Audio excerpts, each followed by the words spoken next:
Hi guys, this is Aryan Devedi, one of the admins of Lighting Dream. So in this Lighting Dream Explain part, we are going to discuss two topics. One is the recently concluded G20 Agriculture Meet, and the second is the Global Innovation Index ranking, which has been published for the year 2021. So this G20 Agriculture Meet 2021 was held virtually, and India was represented by our Agriculture Minister Sri Narendra Singh Tomar sir, and this agriculture meet, which was held virtually recently, it is considered to be a meeting as part of the G20 Leader Summit of 2021, which is going to be hosted by Italy. So in October 2021, that is the next month, the G20 Leader Summit is going to happen in which is to be hosted by Italy. Before this, the agriculture meet was held of 2021, which was represented by Narendra Singh Tomar. Now let's first discuss the G20. What is G20, and then we will discuss what are the outcome of this meeting. So G20 is a informal group of 19 countries, and another is the European Union. As we know that there are 28 countries in the European Union after the Brexit referendum, and the Brexit has left it on 31st of January. So we have 19 countries in the European Union. Along with it has two International Monetary Fund and the World Bank as its partnership. This G20 does not have a permanent secretariat or headquarters, something like that. For example, why we have United Nations, it has its headquarter. We have the World Bank, we have the International Monetary Fund. They have their particular headquarter or secretariat. But for the G20, there is no such headquarter or something like that. It is a group of 19 countries with the European Union, and they have their representative of International Monetary Fund and World Bank. So this G20 represents the two-third of the world population, and it is the having the criteria for the 85% of the global GDP. The G20 represent the 85% of the global GDP in its all these countries. Now, what are the countries? The countries include Argentina, Australia, Brazil, Canada, China, France, Germany, Italy, Indonesia, Italy, Japan, Republic of Korea, Mexico, Russia, Saudi Arabia, South Africa, Turkey, United Kingdom, United States, and European Union. This all countries represent the 85% of the global gross domestic product, 80% of the global investment. So this is the whole. It is one of the largest advanced and emerging group, which consists the largest advanced and emerging economy in itself. So these are the members of the G20. Now let's see the highlights of the meet. The most important and the first thing that happened in the meet is the Florence Sustainability Character Charter. So according to the Florence Sustainability Charter, the G20 countries has decided to strengthen the cooperation between G20 member and other developing country on food and agriculture, because it was an agriculture summit. So that to strengthen the cooperation on the food and agriculture sector, and they have reaffirmed their intention to reach the zero hunger. As we know that we have sustainable development goal target of 2030 for zero hunger, so they have reaffirmed their intention. Now we come to the India stand, what all point and what stand was taken by India. First of all, India emphasized on the traditional food. So India wanted that the traditional food like millets and other nutritious fruits and vegetables should be included in the diet of all the people, those who are coming from the G20 country. Because why India stated for this, we must know that 2023 has been declared by United Nations as International Year of Millets. Okay, so 2023 on the demand of India, on the proposal of India, on the demand of India, 2023 has been declared as the International Year of Millets by United Nations. So India has emphasized on reintroducing the traditional food items like millets and other nutritious cereal fruits, and so it has urged the G20 nation to celebrate the millet year, which has been declared by the United Nations. Second point, India was of the biofortified food. So under the biofortified food are those which are having the reach in the micronutrients. The main target of India to introduce this biofortified food, we have 17 crops of which are developed under this biofortified food. The main target is to remove malnutrition. As we know that India is working very hard for to removing malnutrition from our country. So 17 varieties of biofortified varieties of food has been developed under this scheme to remove the malnutrition that is present in the world. So this was the stand of India, and let's see what more stand India have taken. Then India has urged all the G20 countries to you to focus on the optimal use of water resources, then to create infrastructure for the irrigation, so that after 2050 there is no scarcity of water. So the optimal use of the water resources has been focused by India, and then India has again, just for the sake of its thing, that India is an agriculture country, and in spite of the COVID and the pandemic, still the agriculture of India is not affected, that India has reforms too, and India has resolved that it will be continuing working for its poverty reduction and zero hunger index as part of the sustainable development goal, which we have to complete by 2030, the 17 sustainable development goals. So India has told that it is continue to work, and it will be continue to work for the poverty reduction and zero hunger goal as a part of the sustainable development.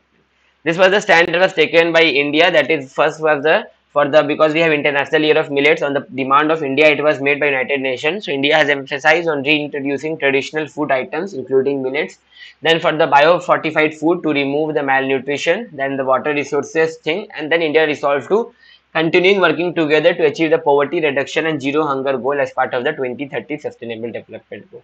So this is about the G20 agriculture meet that has happened. For example, now the G20 meet leader summit will happen in October.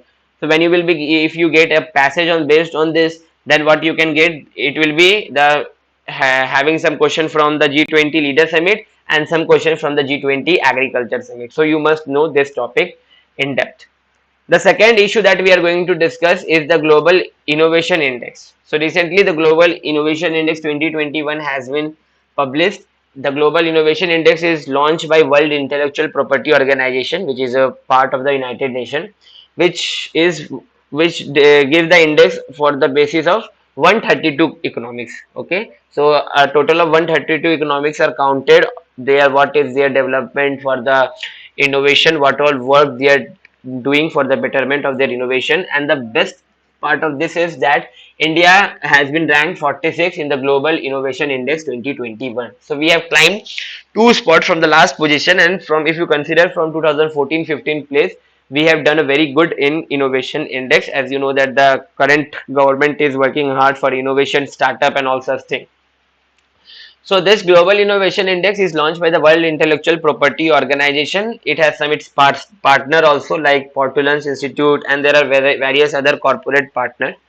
Now the Global Innovation Index is based on 80 indicators, which includes innovation input and innovation output. Now, what come under innovation input? Innovation input are the what human capital a particular country is involving, what research that particular country is doing for its innovation, what infrastructure it have, what are the business and the market sophistication that are used by this country. These are the input. Understand from this perspective that these are the input, what human capital, research, infrastructure that country is getting. Innovation output is what technology, what are the creative output, what knowledge that particular country is getting after doing this much of innovation input. So 80 indicator, there are approximately 80 indicator on which this innovation input and innovation output are judged, that what the country is giving for its input for innovation and what it is getting in back. So let's see the first the global performance, and then we will be discussing about India's performance. So global performance is that the Switzerland, Sweden, US and UK are continue to leading in the top 5. This is the first time that in 2021 the Republic of Korea has also joined in the top 5. So from the last 3 years, Switzerland, Sweden, US, UK were in the top 5 only. This time the Republic of Korea has joined, and there are 4 Asian countries which are in the top 15, which we have Singapore at 8th, China at 12th, Japan at 13th and Hong Kong at 14th. These are the 4 Asian countries which feature in top 15, and in top 5 we have Switzerland, Sweden, US, UK, and for the first time in 2021 the Republic of Korea has joined the top 5. Now let's see India's performance. It is stated that India's performance in innovation output is more better than innovation input. That means the human capital that we are giving, the resources that we are giving is less than what we are getting in output. Okay, we do not give much input, and also we are getting good output. Where state that in our innovation input our rank was 57, and in innovation output our rank is 45. So you can understand how much better it is. Now among the 34 middle income group economy, the rank of India is second, and among the 10 economies in Central and Southern Asia, the rank of India is first. So you can understand that in which direction we are going. The India is doing a lot. It is on always on an upward trajectory on the innovation index over the past few years. After this government, basically because they are working a lot for the startup and the innovation. So our the government of our country is working all the time for the different technology, for the science, biotechnology, space, for the atomic energy, and as a result of which our innovation index is on an upward trajectory from the last 3 4 years. So this is all about the innovation index that was published recently by the World Intellectual Property Organization, and the rank of India is 46. Then you must know that what is innovation input and what is innovation output, then what is the global performance and what was the India's performance in all the various thing like the innovation output, innovation input. The rank of India was 57 and 45. Other finding that came from the global innovation index 2021 was that the investment in innovation of all this country in spite of the pandemic and in the research and development was all time high uh, in this part of 2021. The government budget allocation for the research and development is continued to be an upward trajectory. Then for the scientific work there is an grew of 7.6% in 2020. And very important thing is that for the 11th year in a row, India, Kenya, Republic of Moldova and Vietnam, they hold the record of overperforming. So what is expected from them? They have overperformed on innovation relating to their level of development. What development is happening in their place. In spite of that, they're overperforming on the innovation purpose. This four countries, that is India, Kenya, Republic of Moldova and Vietnam, for the 11th year in a row. So these are the things that you have to know for the global innovation index. That's all for this explained part. Thank you.